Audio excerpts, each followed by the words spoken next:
this whole bare trust thing that's happening, what is a bare trust and why us as real estate investors have to know this? A bare trust, I'm going to loosely define Okay. as a scenario where the legal ownership of the property is different than the beneficial ownership of the property. Beneficial ownership meaning who has the rights and rewards of ownership, who gets the profits or sucks back the losses, if you will.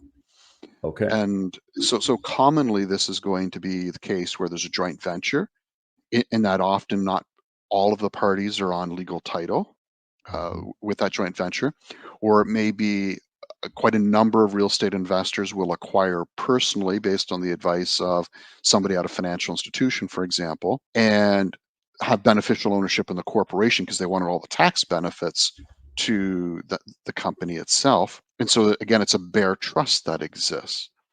There's also, even in a, because it affects real estate investors, I'll just pop this out here too. One of the scenarios that scares the heck out of me, beyond although this does as well, is we won't know in many cases if, for example, our client has added their name to the bank account or investment account of their parents.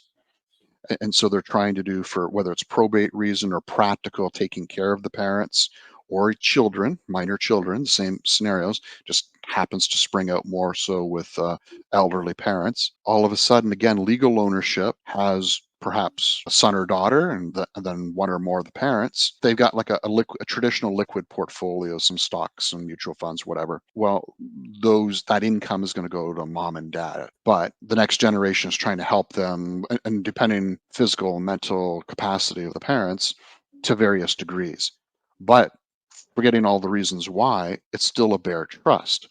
And so then the practical reason to why do we care, or why should we care? It's to say that Revenue Canada has put into there, well, they kind of traditionally use the carrot and stick approach, of course. Well, the carrot's like this and the stick is like this, where the stick is they have the ability to charge us if we fail to file a disclosing tax return, which is due March 31st.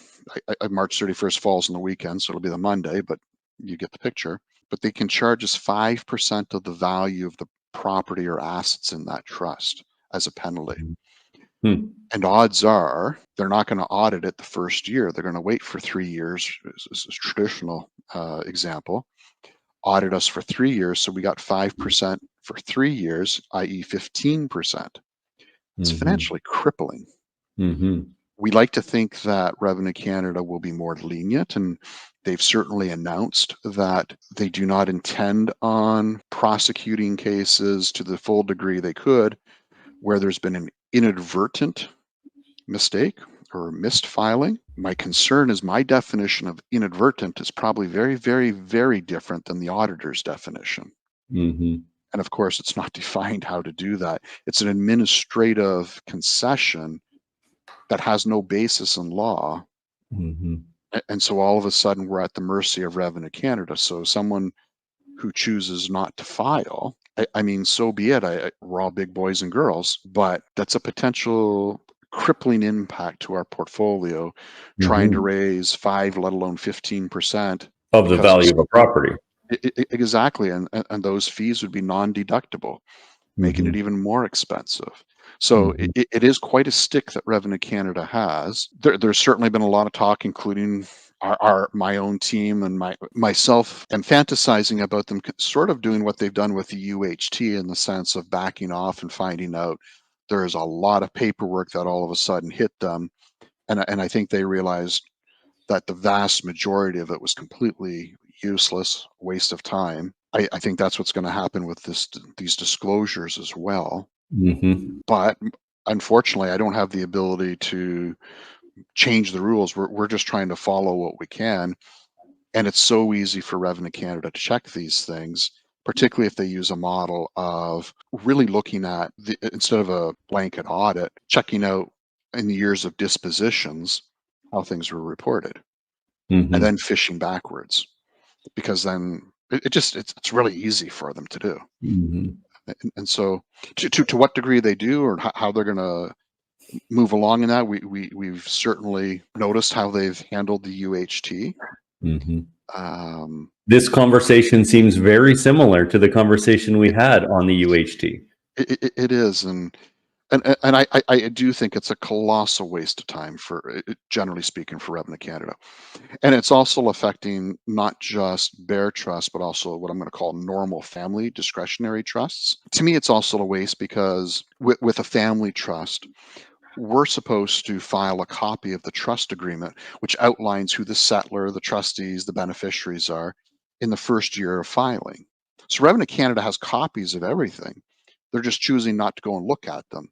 They want it on the form to be able to more quickly and electronically, presumably, do their checks.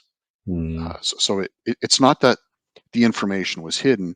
And if my family trust, I've got a cocaine factory, or I've got slavery, or pick all the vices we shouldn't be doing, I probably wasn't going to disclose it in the first place, my personal opinion. Mm-hmm. So I'm not sure that they're really getting a lot that's going to be a shock to them, because it's going to be the people, for the most part, that are trying to abide by the rules. And unfortunately, some of us are going to get hit up. I'm quite concerned about. Yeah.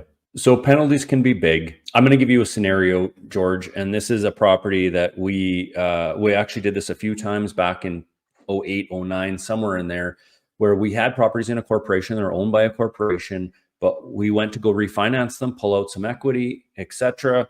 We did that, but we couldn't qualify through the corporation, so we qualified personally for them. So those properties are now in our personal name, but technically they're owned by the company name, and we got a trust agreement made up saying that they're owned by the company. That is what you would consider a bare trust, right? That is one I've never example, heard the correct? word bare trust before. I've just heard trust agreement, but it's the same thing. It's identical. Okay. And part of the reason you probably never really heard about it, or we haven't talked about it, is this the first year we've ever had to do this. Beforehand, Okay. it didn't make any difference. It was just kind of dotting our I's, crossing the T's type of thing. But unless we were being audited, it really didn't make any difference.